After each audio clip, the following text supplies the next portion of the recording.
So I really thought in this budget there would be measures more heavily weighted to addressing the cost of energy. And this is electricity, gas, all of it, right? Petrol prices, the works. And they basically did nothing. Well, they did worse than nothing. In the election, they were saying that they were going to give everyone like a couple $100 to put towards it, and then they just reneged. Like, nah, we can't print money because of inflation. Yeah, well, that is true.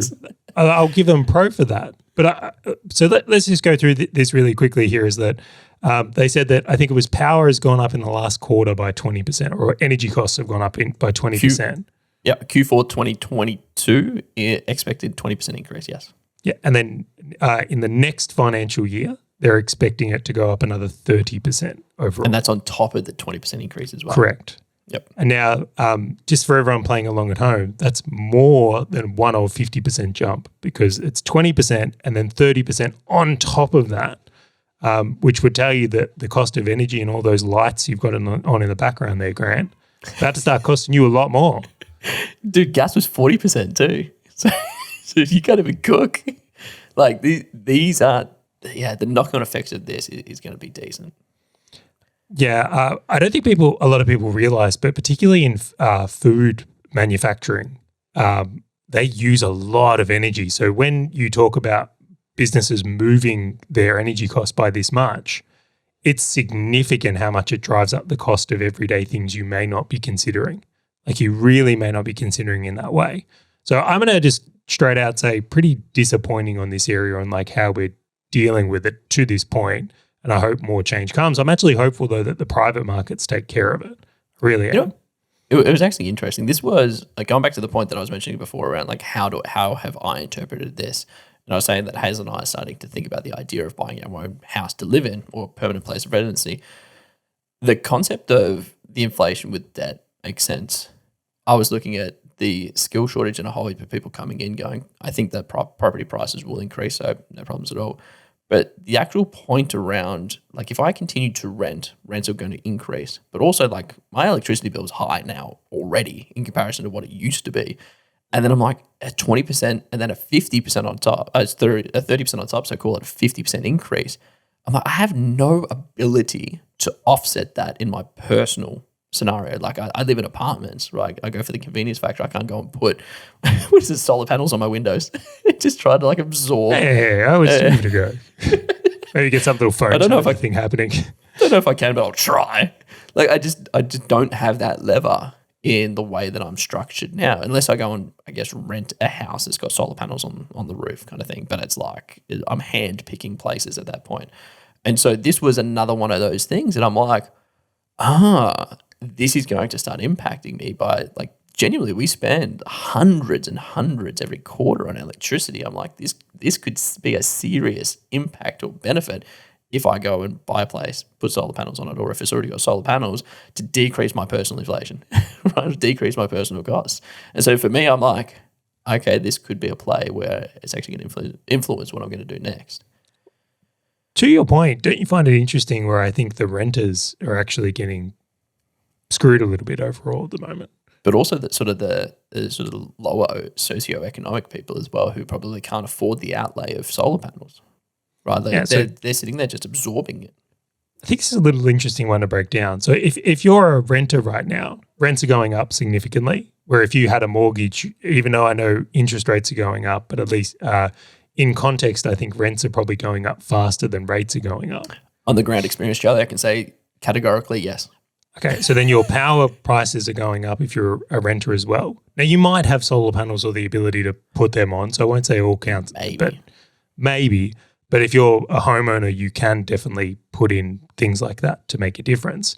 It seems to me it's a little bit skewed towards the homeowner's got a bit of an advantage at the moment over the renter, where I would have said that in a different light maybe 12 months ago. And I did. I operated in a completely different light 12 months ago. Like I was just like, renting's me. I'm going to continually rent. Like I'm going to ask you this question. In your investment properties, how many have solar panels? Do you know what? I actually got a funny one for you on this. We actually had a request on one of our Queensland properties that the renter wanted to put solar panels on themselves. And they sought our approval. We allowed it. No way.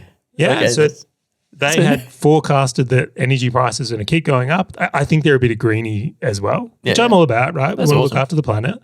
So they put in a request for solar panels. And I actually thought when we got the request, they wanted us to pay for them. And they were like, no, we'll pay for it. And I'm like, How amazing. so just to be clear, won me like long term. I'm like, cool, long term. Stay here forever. I like you, stay here. But yes, we had that request and actioned it.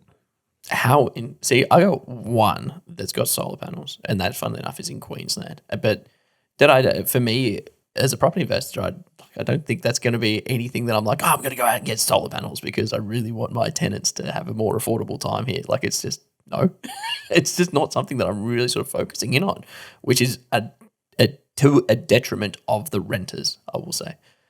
Like, that might change in the future, but it's just not on my radar as a property investor now.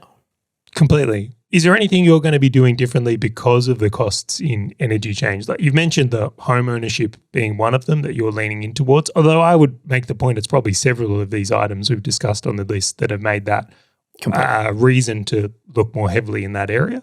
But is there any others? Yeah, funnily enough, one of the things that I was grateful for is that I don't think an increase in prices for this personally will impact me or the businesses too much, right? Like I assume we deal with a lot of servers and we deal with a lot of electricity on people's computers and stuff like that. But it's like petrol in a car. It's inelastic. Like they could double and we'll still pay for it because it's necessary. And I just go, well, I'm just fortunate in the position where I can afford these things, where it's just, I'm not going to change the way, like I'm not running around my apartment turning off lights. I'll put it that way. I'm not going to say to developers, hey, like don't leave your computer on overnight because it's going to cost us in the office or anything like that. It's just welcome to the world of doing business. Welcome to the costs that exist. And it's just, no, but I've got no manufacturing. I don't have businesses that will be really heavily impacted in this. So for myself personally, minimal impact. What about you?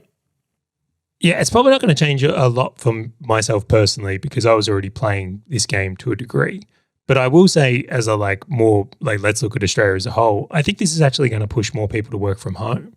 Totally. I think that when people are looking at the costs of running offices, the costs of energy in those offices, and then the cost of going to and from those, that's something that I think is going to push more heavily into this. See, if I was an employee, I'm sitting there going, I'm coming to the office. I'm going to use your AC. I'm going to use your power.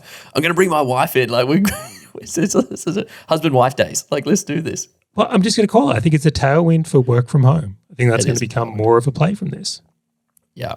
And I just feel for the manufacturers. I know the gas in Europe, for example, has really impacted fertilizer, which then impacts agriculture and all these other things. So I don't know where that's going to land in Australia for some of these things that are like the manufacturing and agriculture that rely heavily on like gas and electricity. But yeah, I'm just not close enough to it to understand what the knock-on effect might be. Hey, fellow business owner, if this topic and value-packed short video has resonated with you at all, and you want to dive deeper into being a full stack business owner, check out the full episode by clicking the link on your screen or in the description right now.